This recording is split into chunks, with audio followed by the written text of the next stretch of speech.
The morning mist clung to the ancient stone walls of Buckingham Palace like a shroud, masking the movements of security personnel who had been on high alert for the past 72 hours. Intelligence reports had been flooding in from various agencies across Europe, all pointing to a potential threat during the upcoming state visit of the German Chancellor. What nobody expected was that the threat would come from within their own allied intelligence community. Agent Marcus Kane had been operating under deep cover for 18 months, his identity so carefully constructed that even his CIA handlers back at Langley had begun to question which side of the line he truly stood on. His assignment had started simple enough: infiltrate a suspected arms trafficking network that had been moving weapons through diplomatic channels across Europe. The trail had led him through the dark underbelly of international espionage, from the smoky backrooms of Berlin nightclubs to the pristine corridors of Swiss banks. Kane's weathered face bore the scars of his profession.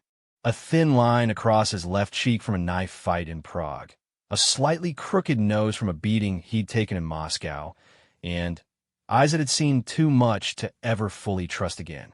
At 42, he was considered a veteran in a business where most operatives burned out or died before their 40th birthday. His reputation within the agency was that of a man who got results, regardless of the moral compromises required. The intelligence that had brought him to London was disturbing. His investigation had uncovered something far more sinister than simple arms trafficking. The network he'd been tracking was planning something unprecedented, an assassination attempt on a member of the British royal family during a public ceremony.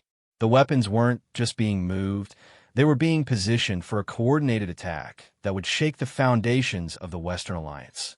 Standing in the early morning shadows of St. James's Park, Kane reviewed the intelligence one final time. His contact within the trafficking network, a former Spetsnaz operative named Dmitry Volkov, had provided details that made Kane's blood run cold. The attack wasn't random terrorism. It was a carefully orchestrated false flag operation designed to implicate a Middle Eastern nation and provide justification for a military response that would destabilize the entire region. The players involved read like a who's who of international corruption. Viktor Reznov, an oligarch with ties to organized crime, was providing the funding. Colonel Sarah Mitchell, a decorated British intelligence officer who had apparently been turned by blackmail, was providing inside information about security protocols. And, most shocking of all, Deputy Director James Hartwell of the CIA's European Operations Division was coordinating the entire operation from his position within the agency. Kane had tried to contact his legitimate handlers through proper channels, but every attempt had been blocked or redirected. His encrypted communications were being monitored, his dead drops were being watched, and even his emergency extraction protocols had been compromised. It became clear that the corruption reached deep into the intelligence community, and he could trust no one within official channels. The weight of the situation pressed down on him as he watched the morning shift change at the palace gates. Dozens of tourists were already gathering, unaware that they might be witnessing history in the making. The state dinner was scheduled for that evening, with both the German Chancellor and several other European leaders in attendance. If the attack succeeded, the geopolitical ramifications would be catastrophic. Kane's phone buzzed with an encrypted message for Volkov. The final pieces were being moved into position. A team of 6 operatives, all with military training and diplomatic immunity, had entered the country over the past week using various cover identities. Their weapons and equipment had been smuggled in through the diplomatic pouch of a corrupt embassy official who believed he was facilitating a simple intelligence operation. The plan was elegant in its simplicity. During the ceremonial inspection of the guard, when security attention would be focused on the public areas, the team would infiltrate the palace through a service entrance that Mitchell had arranged to have temporarily undermanned. Their target wasn't actually the German Chancellor, as Kane had initially believed, but Prince Edward, whose death would create a succession crisis and provide the emotional catalyst needed to justify the military response Reznov's clients desired. As Kane studied the palace's imposing facade, he realized that conventional channels were not just compromised, they were actively working against him. Any attempt to warn through official channels would simply alert the conspirators and potentially accelerate their timeline. he needed to find a way to stop the operation without revealing his knowledge of it. And he needed to do it in a way that would expose the corruption within his own agency. The solution, when it came to him, was both simple and terrifying. He would have to force a confrontation that would bring everything into the open. If he could create a situation where the conspirators were forced to act prematurely and in public view, their careful planning would unravel, and the truth would become impossible to suppress. Kane spent the afternoon conducting surveillance of the palace perimeter, noting the positioning of security cameras, the patrol patterns of the guards, and the locations of the emergency response teams that were staged throughout the area. He also observed the arrival of various diplomatic vehicles, watching for any sign of the operatives he knew were preparing to strike. At 4:30 in the afternoon, he spotted them. 3 men in expensive suits, carrying diplomatic pouches and wearing the subtle earpieces of security personnel. They entered through the main diplomatic entrance, their credentials apparently in perfect order. Kane recognized one of them from surveillance photos Volkov had provided. Alexei Petrov, a former GRU operative who specialized in close-quarters assassination. The sight of Petrov confirmed Kane's worst fears. This wasn't just a plan, it was already in motion. The operatives were inside the palace, likely conducting their final reconnaissance before the evening's events. Time was running out, and Kane had to act. He made his way to a position across from the main gate, where the ceremonial changing of the guard would take place in less than 2 hours. The crowds were already gathering, tourists and locals alike drawn by the pageantry and tradition. Camera crews from various news organizations were setting up their equipment, preparing to broadcast the ceremony to millions of viewers worldwide. Kane checked his service weapon, a compact Glock 19 that he'd modified for reliability over firepower. He also verified his backup equipment, a small communications device that could broadcast on emergency frequencies, a set of flex cuffs for restraining suspects, and a ceramic knife that wouldn't be detected by most security scanners. As the sun began to set over London, casting long shadows across the palace grounds, Kane took up his final position. He had identified the royal guard who would be most likely to respond professionally to an unexpected threat. Sergeant Major William Thompson, a 20-year veteran with combat experience in Afghanistan and Iraq. Thompson's record showed him to be both competent and incorruptible, exactly the kind of man Kane needed as an ally in what was about to unfold. The ceremonial guards began to take their positions, their red uniforms and tall black hats creating the iconic image that tourists expected. Kane watched as Thompson conducted his final inspection of the guard detail, noting the sergeant major's attention to detail and professional bearing. Kane's phone buzzed one final time with a message for Volkov. It begins in 1 hour. No turning back now. The arms dealer had no idea that Kane was planning to turn the entire operation upside down, but his message confirmed what Kane already suspected. The attack would take place during the ceremony, when maximum media coverage would ensure that the images of chaos and violence would be broadcast around the world. Taking a deep breath, Kane began to move toward his target position. He had one chance to get this right, and the lives of everyone in the palace, not to mention the future of international relations, depended on his success. The next few minutes would determine whether he was remembered as a hero who prevented a catastrophe or as a rogue agent who created one. The weight of his decision settled on his shoulders as he approached the palace gates. There was no going back now. In less than 60 minutes, he would either save lives and expose a massive conspiracy, or he would die trying. Either way, the truth would finally come to light, and the corruption that had nearly destroyed everything he'd sworn to protect would be exposed for all the world to see. The stage was set, the players were in position, and the most dangerous game of Kane's career was about to begin. As he checked his watch one final time, he knew that history would be made in the next hour, one way or another. The only question was whether it would be the kind of history the world could live with. The evening air carried the sounds of preparation and anticipation as Kane moved into position for what might be the most important moment of his life. The fate of nations hung in the balance, and everything depended on what happened next. The ceremonial drums began their rhythmic beating as Kane positioned himself behind an ornate lamppost just 30 meters from where Sergeant Major Thompson stood inspecting his guards. The crowd of tourists had swollen to nearly 300 people, their cameras and phones ready to capture what they believed would be a routine changing of the guard. None of them realized they were about to witness something that would be replayed on news channels around the world for decades to come. Kane's earpiece crackled with intercepted radio chatter from the palace security teams. The legitimate security forces were operating normally, unaware that their communications were being monitored by hostile elements already inside the building.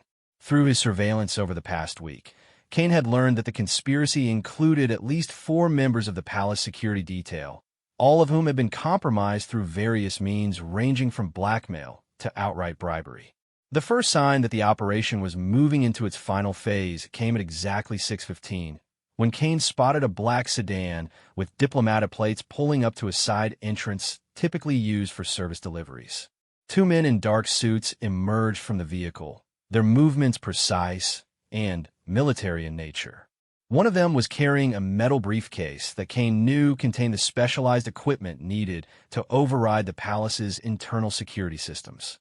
Through his binoculars, Kane watched as the men were admitted through the service entrance by someone he recognized from the intelligence files.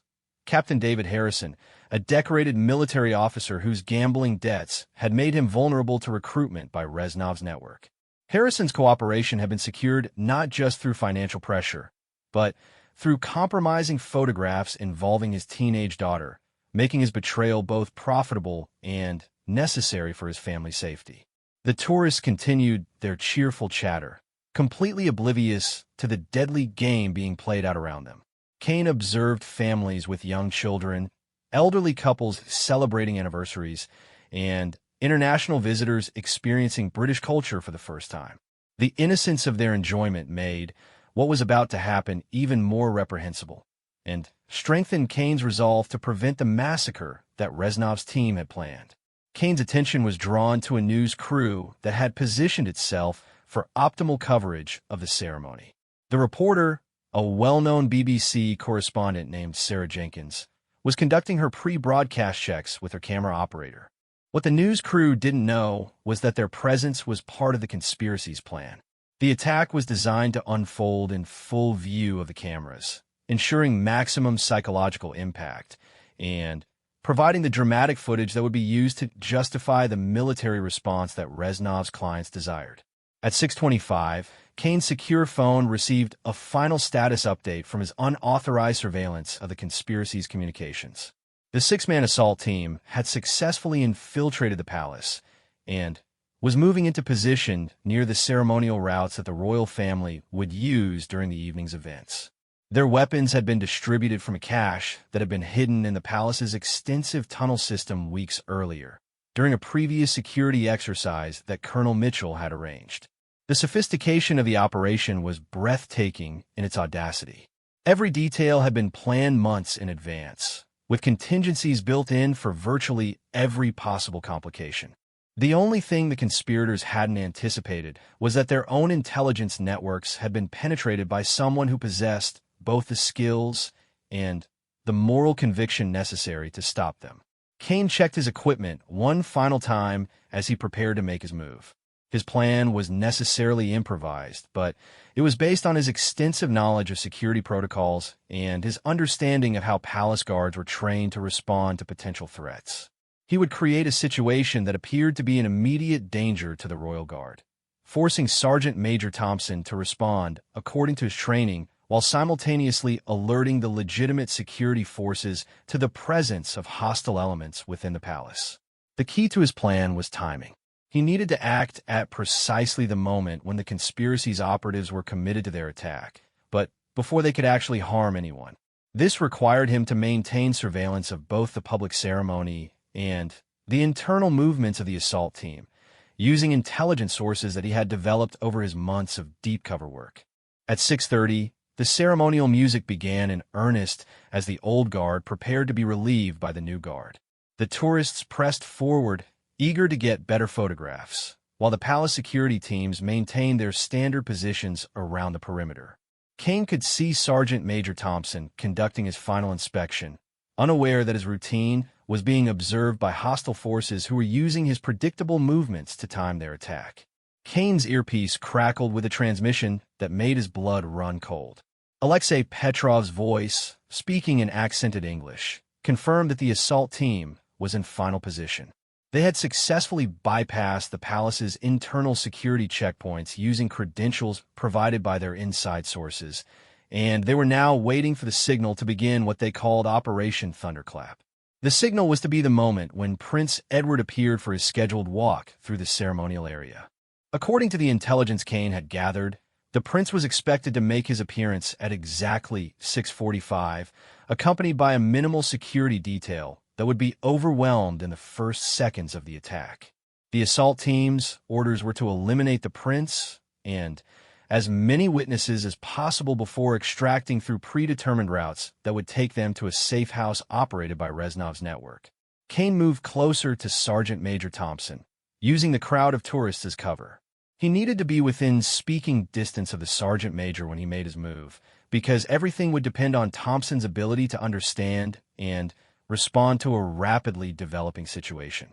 Kane had studied Thompson's service record extensively and was confident that the man would respond professionally. But there is always the possibility that the shock of the situation would cause him to react in unpredictable ways. At 6:38, Kane spotted movement in one of the upper windows of the palace. A figure in dark clothing was positioning what appeared to be a high-powered rifle, preparing to provide sniper support for the ground assault team.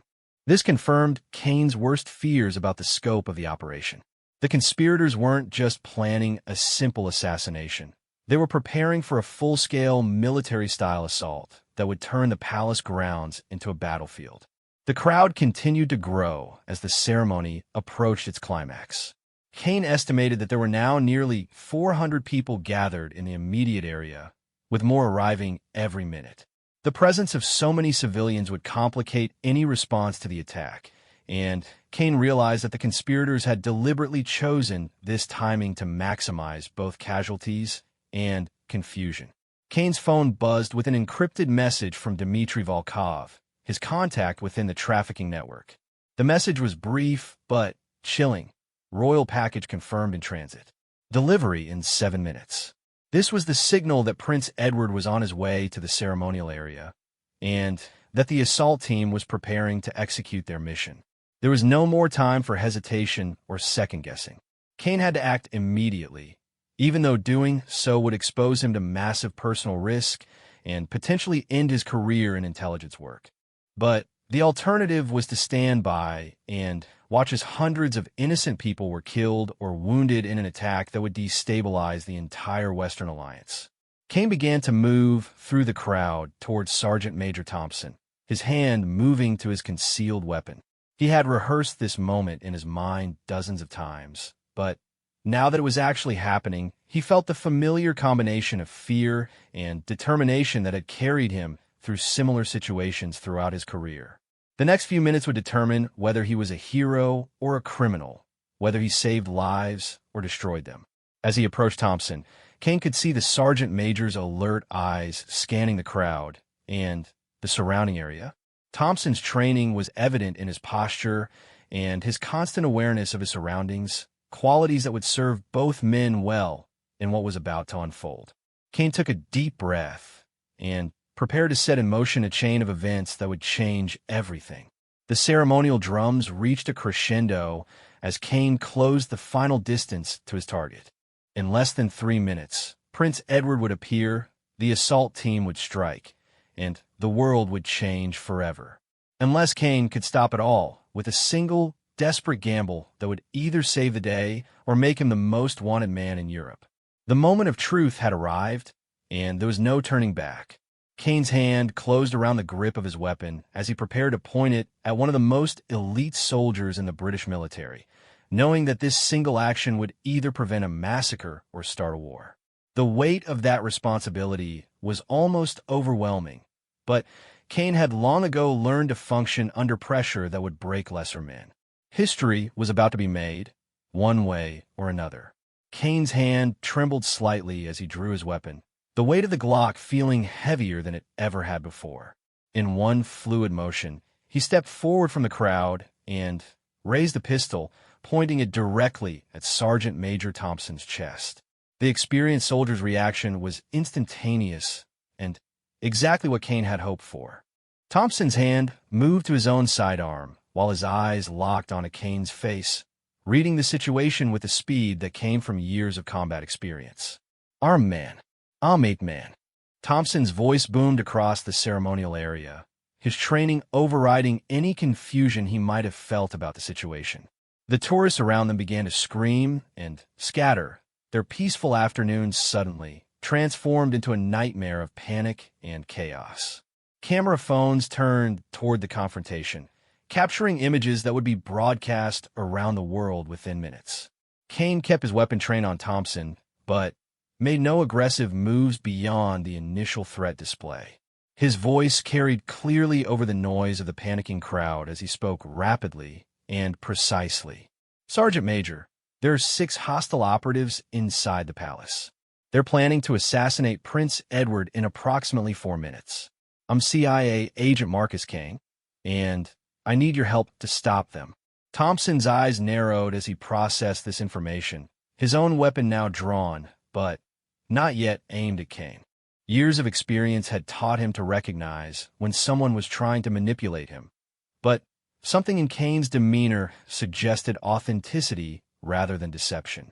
The American stance was that of a professional rather than a terrorist, and his weapon remained pointed but not threatening immediate violence. Within seconds, the palace security response began to unfold exactly as Kane had anticipated. Armed police units that had been stationed around the perimeter began converging on their location, their weapons drawn and their voices shouting commands for everyone to get down. The ceremonial guard was quickly reinforced by heavily armed tactical teams whose normal duty was to respond to exactly this type of incident. Kane could hear the approaching footsteps and radio chatter of the response teams, but he kept his attention focused on Sergeant Major Thompson. Everything depended on the next 30 seconds and whether Thompson would listen to what Kane was trying to tell him. If Thompson simply followed standard protocol and treated Kane as a terrorist threat, the real assault team would have time to complete their mission while security forces were distracted by the wrong target. "Sir, I'm going to need you to put down your weapon immediately," Thompson said, his own pistol now aimed at Kane's center mass.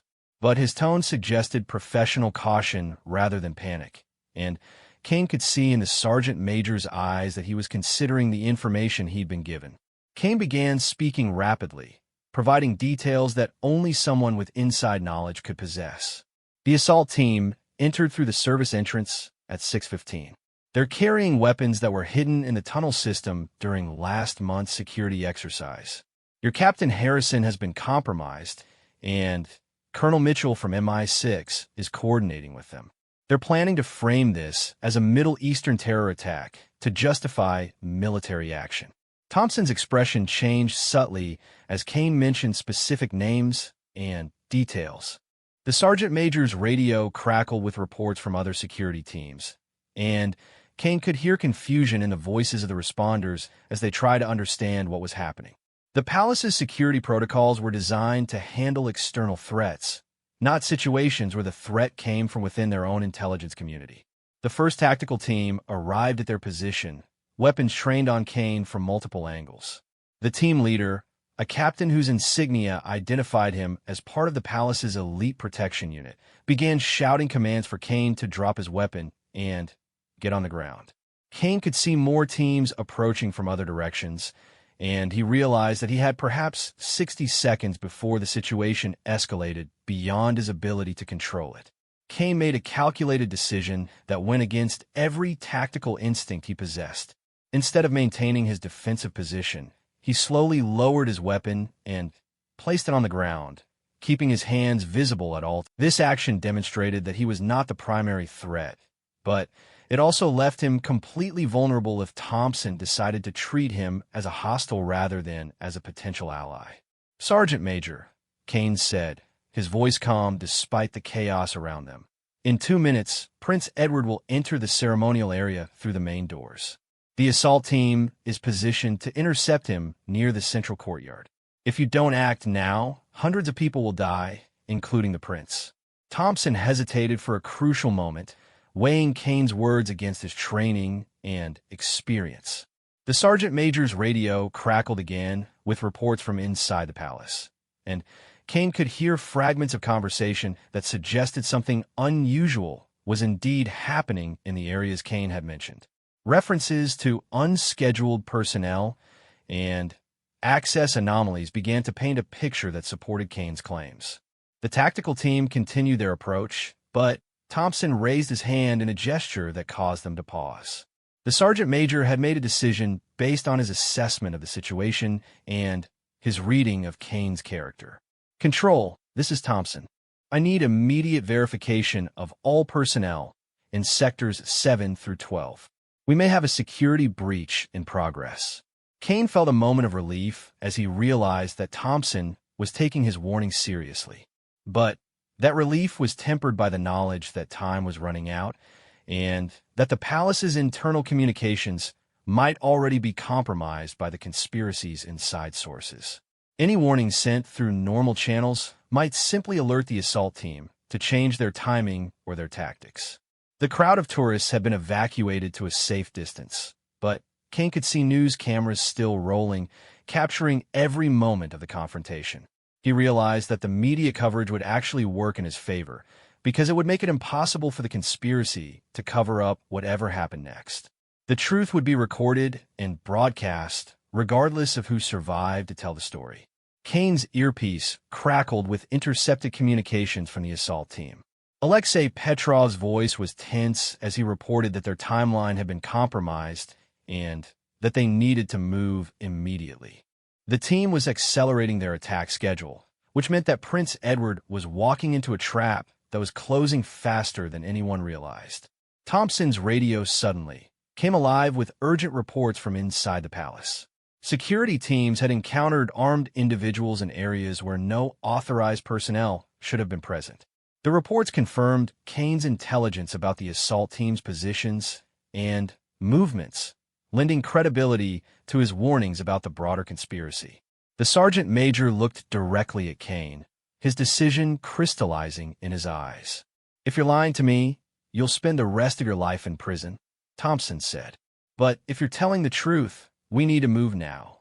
Kane nodded, understanding the weight of Thompson's trust. The prince needs to be diverted immediately. The assault team is expecting him to follow his normal route through the ceremonial area.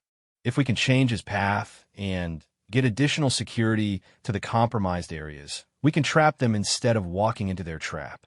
Thompson began issuing rapid commands over his radio, calling for immediate changes to the prince's security detail and requesting tactical teams to sweep the specific areas Kane had identified. The palace's security apparatus began shifting from a defensive posture to an offensive one, hunting for the threats that had infiltrated their most secure facility. Kane could hear the confusion in the radio traffic as security teams tried to understand how their protocols had been compromised.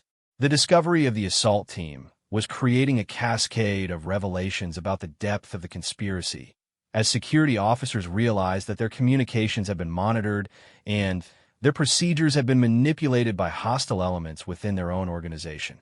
The tactical team that had been preparing to arrest Kane was now being redirected to assist with the internal threat.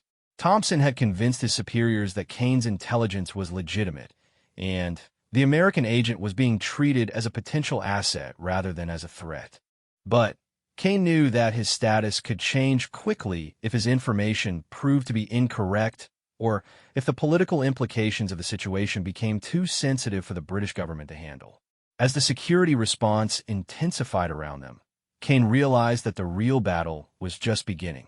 The assault team would not surrender quietly, and the conspiracy behind them had too much invested in the operation to simply abandon it when faced with unexpected resistance. The next few minutes would determine not just the fate of Prince Edward, but the future of international relations and the integrity of the intelligence services that were supposed to protect Western democracy. The sound of gunfire from inside the palace confirmed that the assault team had been located and engaged. Kane could hear the tactical communications as security teams moved to contain the threat, but he also knew that the conspirators had planned for the possibility of armed resistance. The real question was whether the palace's security forces could overcome an enemy that had inside knowledge of their procedures and capabilities. Thompson looked at Kane one final time, and in that look, Kane could see the weight of command and the burden of making life and death decisions based on incomplete information. The sergeant major had chosen to trust an enemy agent who claimed to be trying to save the very institution he was threatening, and that trust would either save lives or doom them all. The battle for the truth had begun, and the outcome would determine the fate of everyone involved.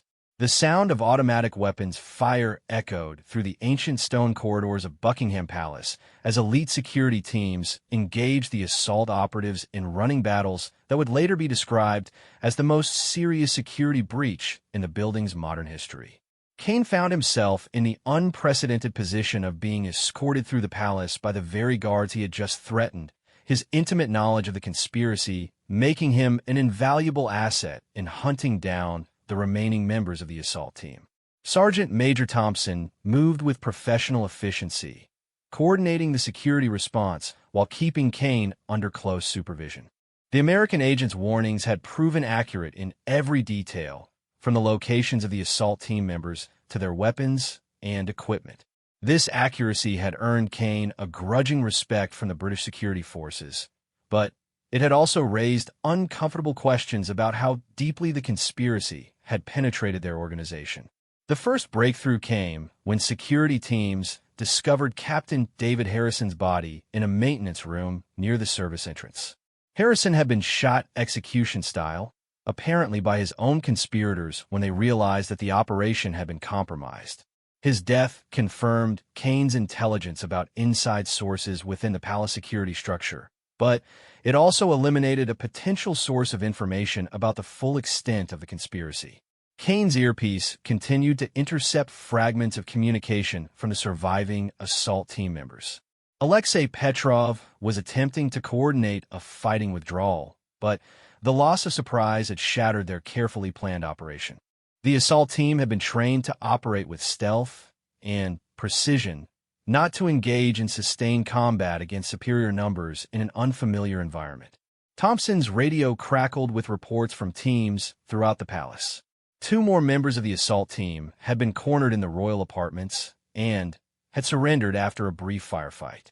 Their capture was providing a wealth of intelligence about the operation, including confirmation of Kane's claims about the involvement of high-ranking intelligence officials in multiple agencies. The most disturbing revelation came when security teams discovered sophisticated surveillance equipment that had been installed throughout the palace during previous security exercises.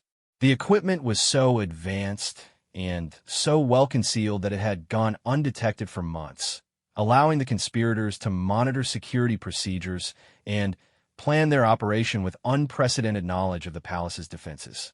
Kane realized that the scope of the conspiracy was even larger than he had initially understood. The operation to assassinate Prince Edward was just one component of a broader plan that involved corrupting multiple intelligence agencies and compromising security at the highest levels of government. The discovery of the surveillance network suggested that similar operations might be planned for other targets across Europe.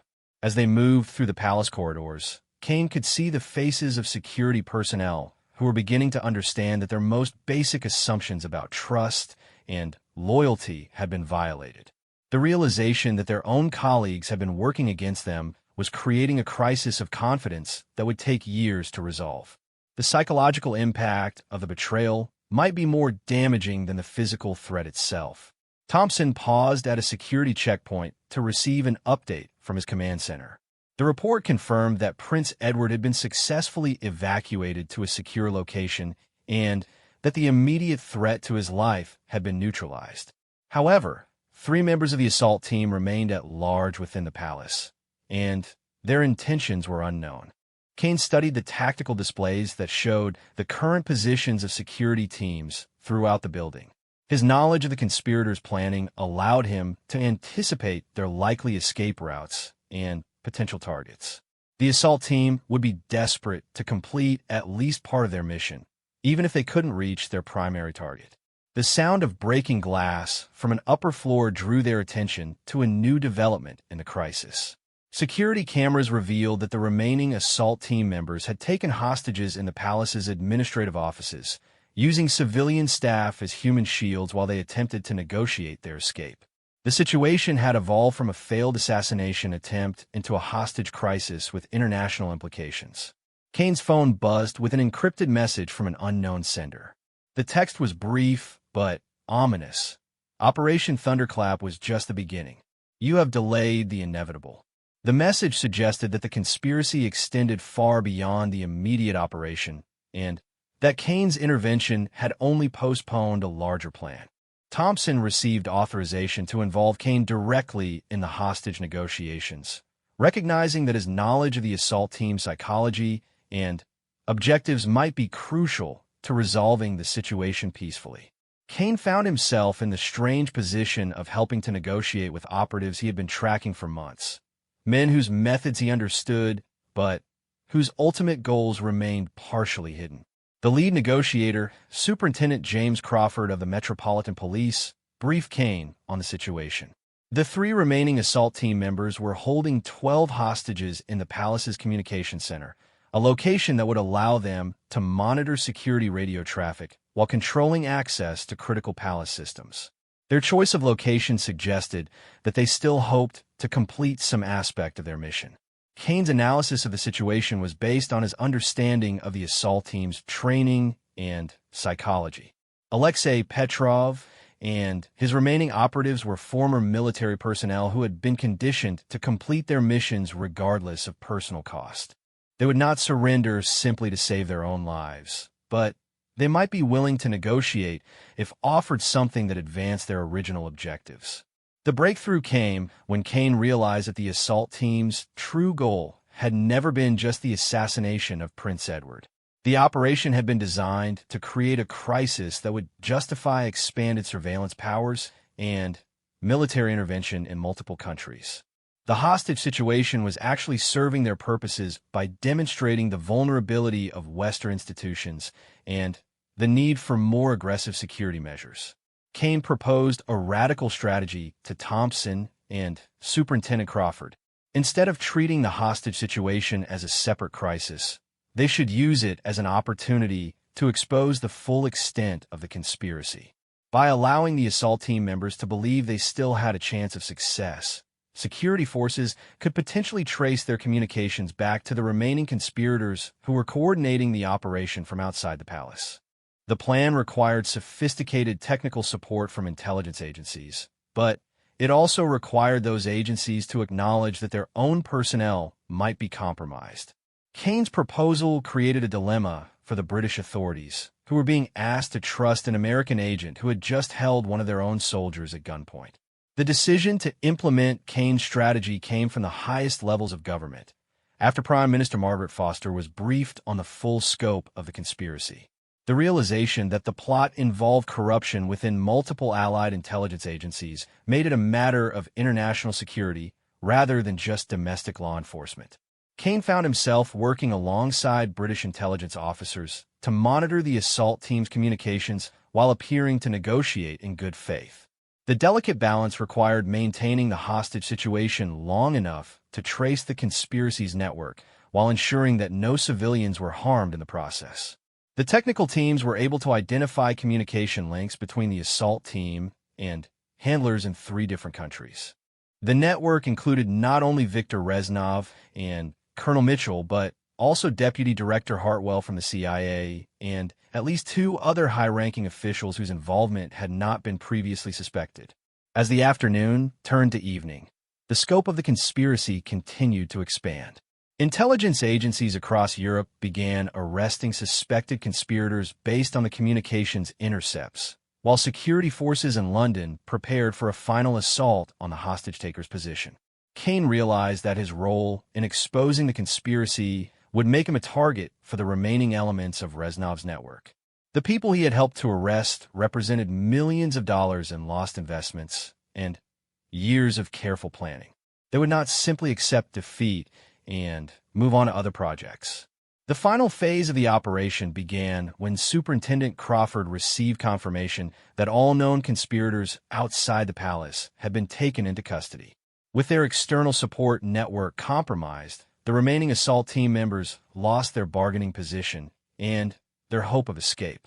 Kane watched as tactical teams prepared for the final assault, knowing that his months of undercover work were finally coming to an end.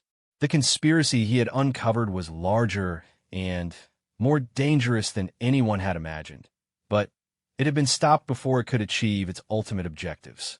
The success of the operation would be measured not just in lives saved, but in the integrity of democratic institutions that had been preserved. The battle was almost over, but Kane knew that the war against corruption and betrayal would continue long after the immediate crisis was resolved. The final assault on the communications center began at 8:47 in the evening, as specialized tactical teams used advanced breaching techniques to overwhelm the remaining members of the assault team before they could harm their hostages. Kane watched from the command center as thermal imaging displays showed the rapid movement of security forces through the palace corridors. Their coordinated attack executed with precision that reflected months of training for exactly this type of scenario. Alexei Petrov, the former Spetsnaz operative who had led the assault team, was captured alive but wounded during the final moments of resistance.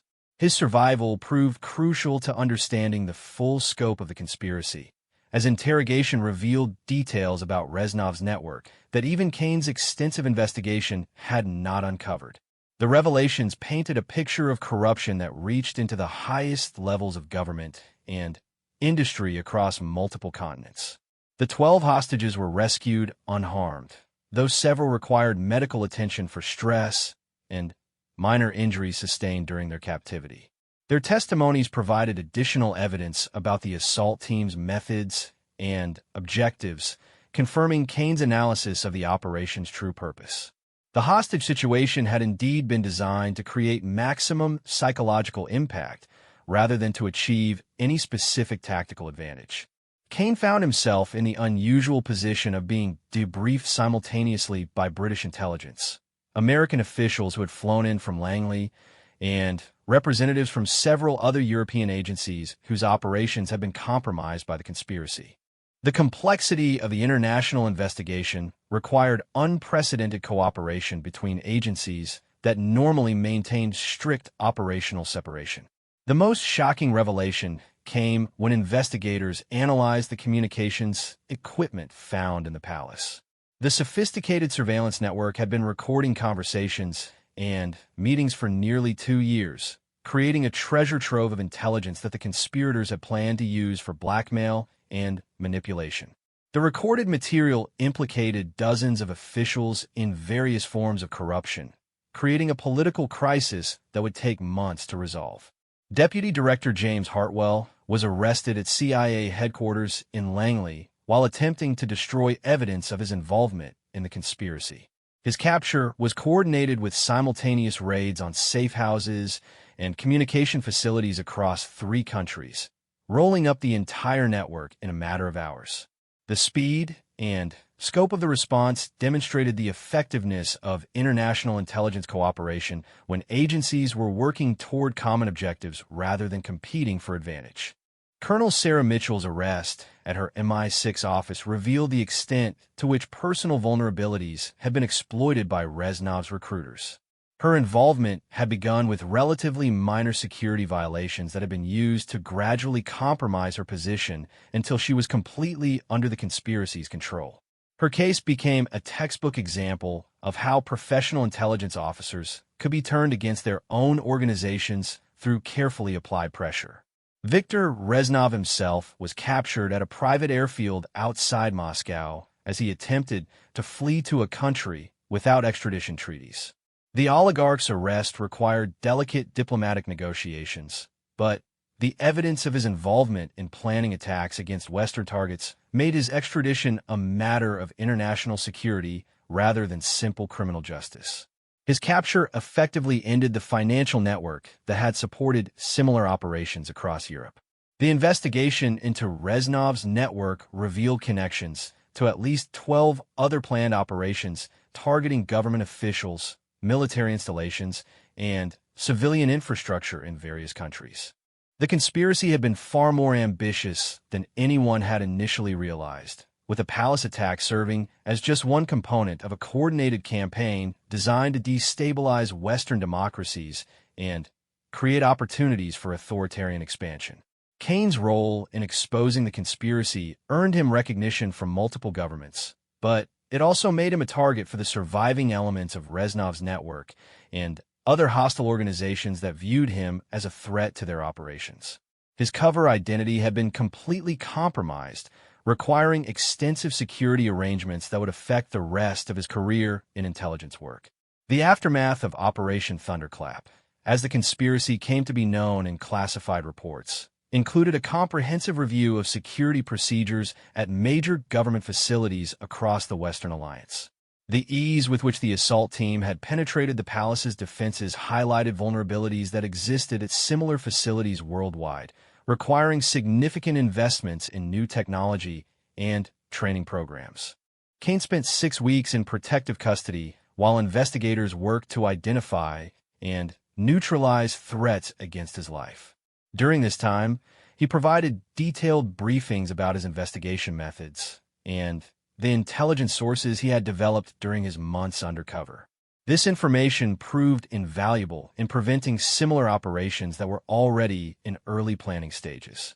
The political ramifications of the conspiracy extended far beyond the immediate security concerns. The revelation that high-ranking officials in multiple agencies had been compromised created a crisis of confidence in government institutions that required months of congressional hearings and parliamentary inquiries to address. Public trust in intelligence agencies declined significantly, forcing major reforms in oversight and accountability procedures. Dmitry Volkov, Kane's contact within the trafficking network, was offered immunity in exchange for his cooperation in identifying other criminal organizations that had been infiltrated or corrupted by hostile intelligence services. His information led to additional arrests and the disruption of several arms trafficking networks that had been operating across international borders.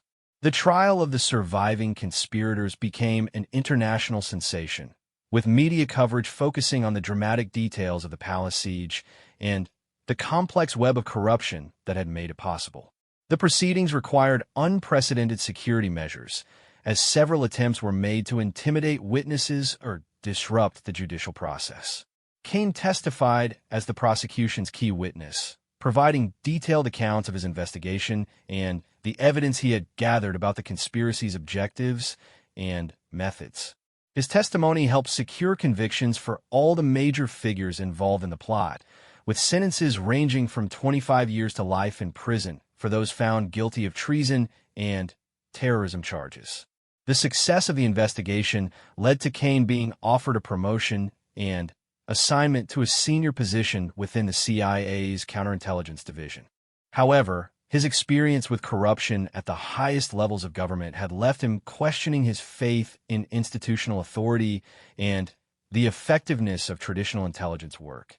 6 months after the palace siege, Kane submitted his resignation from the CIA and accepted a position with a private security firm that specialized in protecting international business executives and diplomatic personnel.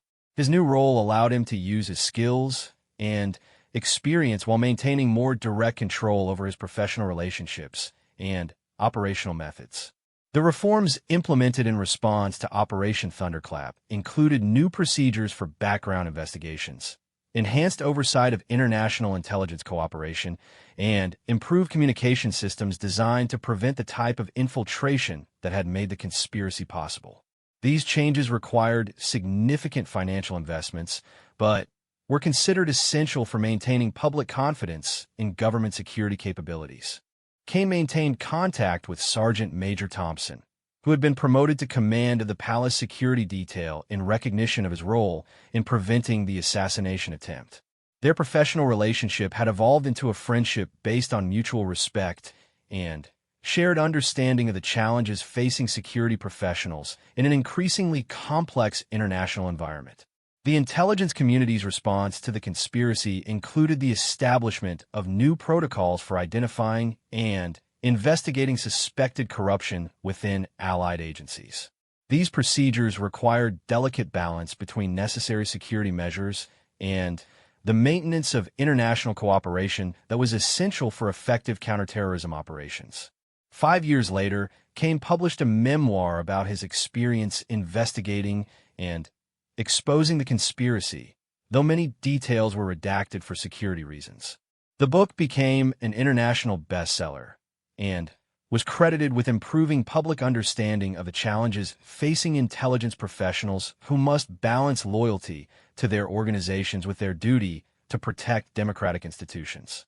The legacy of Operation Thunderclap continued to influence security policies and international cooperation for years after the immediate crisis was resolved.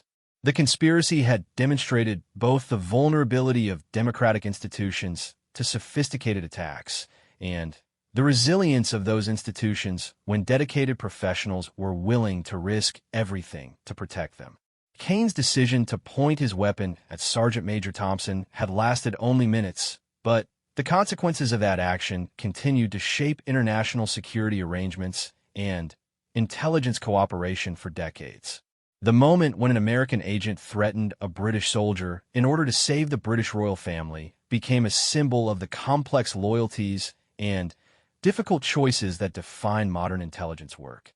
The story of the palace siege was eventually declassified and became a case study used in training programs for security professionals around the world.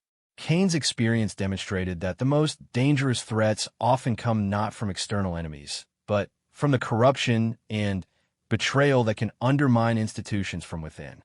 The final chapter of the conspiracy was written when Viktor Reznov died in prison 3 years after his conviction, apparently from natural causes, though some investigators suspected that he had been eliminated by former associates who feared he might provide additional information about their activities. His death closed one chapter in the ongoing struggle between democratic institutions and the forces that sought to undermine them. But it also served as a reminder that vigilance against corruption and betrayal must be constant and uncompromising.